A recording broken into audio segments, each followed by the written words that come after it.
ಹ್ಞೂ ಸರ್, ಹೌದು, ತಾರಕೇಶ್ವರ ದೇವಸ್ಥಾನ. ಸರಿ ಸರಿ ಸರ್. ಹಾಂ ಸರ್. ನನ್ನ ಹೆಸರು ಈರಮ್ಮ ದುದ್ಗಿ ಅಂತ.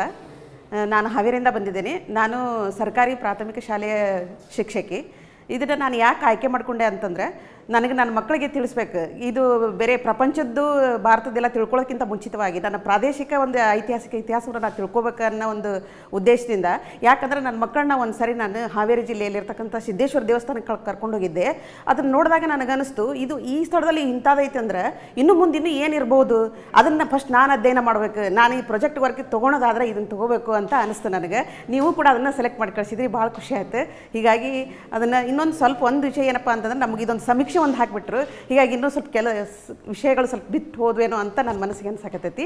ನಾನು ಒಂದೊಂದು ವಿಷಯವನ್ನು ಹೇಳ್ತಾ ಬಂದರೆ, ಹಾವೇರಿ ತಾಲೂಕಿನಲ್ಲಿರ್ತಕ್ಕಂಥ ಒಂದು ಏನಪ್ಪ ಅಂತಂದ್ರೆ ದೇವಸ್ಥಾನ, ಸಿದ್ದೇಶ್ವರ ದೇವಸ್ಥಾನ ಐತಿ. ಭಾಳ ಚೆನ್ನಾಗೈತೆ ಅದು.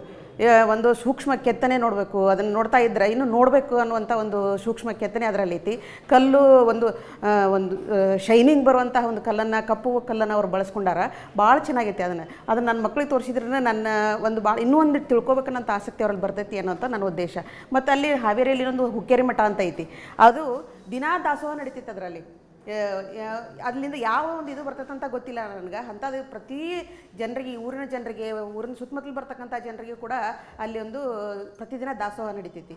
ಇನ್ನು ಹಾನಗಲ್ ತೊಗೊಂಡ್ರೆ, ಹಾನಗಲ್ನಲ್ಲಿ ತಾರಕೇಶ್ವರ ದೇವಸ್ಥಾನ ಅಂತ ಐತಿ. ಅದು ಕೂಡ ಒಂದು ಸೂಕ್ಷ್ಮ ಕೆತ್ತನೆ ಉಳ್ಳಂತಹ ಒಂದು ದೇವಸ್ಥಾನ.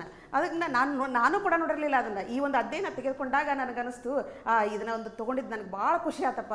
ಆ ತಾರಕೇಶ್ವರ ದೇವಸ್ಥಾನ ಇದ್ರ ಮೂಲಕ ಆದರೂ ನಾನು ನೋಡಿದ್ನಲ್ಲ ಅಂತ ನನಗನ್ನಿಸ್ತು. ಮತ್ತಿನ್ನು ಶಿಗ್ಗಾಂವ್ ತಾಲೂಕು, ನಾನು ವರ್ಕ್ ಮಾಡೋದು ಕೂಡ ಶಿಗ್ಗಾಂವ್ ತಾಲೂಕಿನಲ್ಲಿ. ನನ್ನ ಮಕ್ಕಳನ್ನು ನಾವು ಪಿಕ್ನಿಕ್ಗೆ ಅಂತ ಕರ್ಕೊಂಡು ಹೋಗಿರ್ತೀವಿ. ಅದಕ್ಕೋಸ್ಕರ ಇವನ್ನೆಲ್ಲ ತಿಳ್ಕೊಂಡ್ರೆ ನನ್ನ ಮಕ್ಕಳಿಗೆ ಇನ್ನೂ ನಾವು ತೋರಿಸ್ಬೋದಲ್ಲ ಅಂತ ಅನ್ನಿಸ್ತು.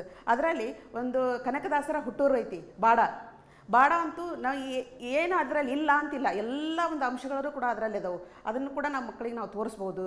ಭಾಳ ಚೆನ್ನಾಗಿ ಅಲ್ಲಿ ಏನು ಮಾಡಿದ್ದಾರೆ ಅಂತಂದ್ರೆ, ಬಾಡದೊಳಗೆ ಒಂದು ಐತಿಹಾಸಿಕ ಸ್ಥಳಗಳನ್ನು ಅದರಲ್ಲಿ ಬಿಂಬಿಸ್ಯಾರ. ಮತ್ತು ಇನ್ನೊಂದು ಕಾಗಿನೆಲೆ ಅಂತ ಬರ್ತೈತಿ ಊರು, ಕನಕದಾಸರದು. ಅದನ್ನು ಕೂಡ ಭಾಳ ಚೆನ್ನಾಗಿದೆ.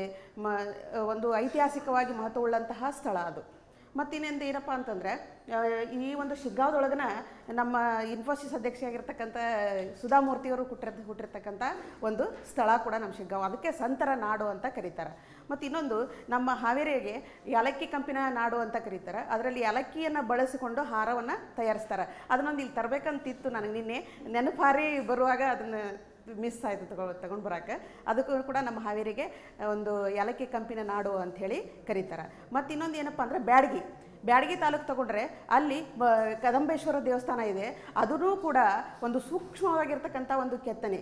ಅದು ಹೊಯ್ಸಳರ ಶೈಲಿ ಒಳಗೆ ಕೆತ್ತಿರ್ತಕ್ಕಂಥ ಒಂದು ದೇವಸ್ಥಾನ ಐತಿ ಬ್ಯಾಡಗಿ. ಮತ್ತು ಆ ಬ್ಯಾಡಗಿ ಮೆಣಸಿನಕಾಯಿಗೆ ಪ್ರಸಿದ್ಧವಾಗಿರ್ತಕ್ಕಂತಹ ಒಂದು ಸ್ಥಳ.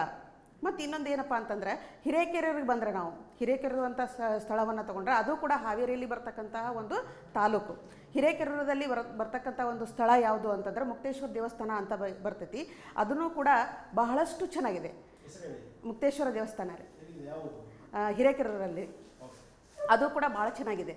ಅದನ್ನು ಐತಿಹಾಸಿಕ ಸ್ಥಳ, ಒಂದು ಮಹತ್ವ. ಅದು ಕೂಡ ಹೊಯ್ಸಳರಾಳಿದ್ದು, ಮತ್ತೇನಪ್ಪ ಚಾಲುಕ್ಯರಾಳಿರ್ತಕ್ಕಂಥದ್ದು, ರಾಷ್ಟ್ರಕೂಟರಾಳಿರ್ತಕ್ಕಂಥ ಒಂದು ಸ್ಥಳ ಅದು. ಇದು ಕೂಡ 12 ಮತ್ತು 13ನೇ ಶತಮಾನದಲ್ಲಿ ಕೆತ್ತಿರ್ತಕ್ಕಂತಹ ಒಂದು ಹೊಯ್ಸಳ ಶೈಲಿಯನ್ನು ಉಪಯೋಗಿಸ್ಕೊಂಡು ಕೆತ್ತಿರ್ತಕ್ಕಂಥ ಒಂದು ರಟ್ಟಿಹಳ್ಳಿಯ ಕದಂಬೇಶ್ವರ. ನೆಕ್ಸ್ಟ್ ಬರ್ತಿದ್ದೆ ಸರ್ ನಾನೀಗ. ನೆಕ್ಸ್ಟ್ ತಾಲೂಕಿಗೆ ತೊಗೊಂಡ್ರೆ ರಟ್ಟಿಹಳ್ಳಿಯ ಕದಂಬೇಶ್ವರ ದೇವಸ್ಥಾನ.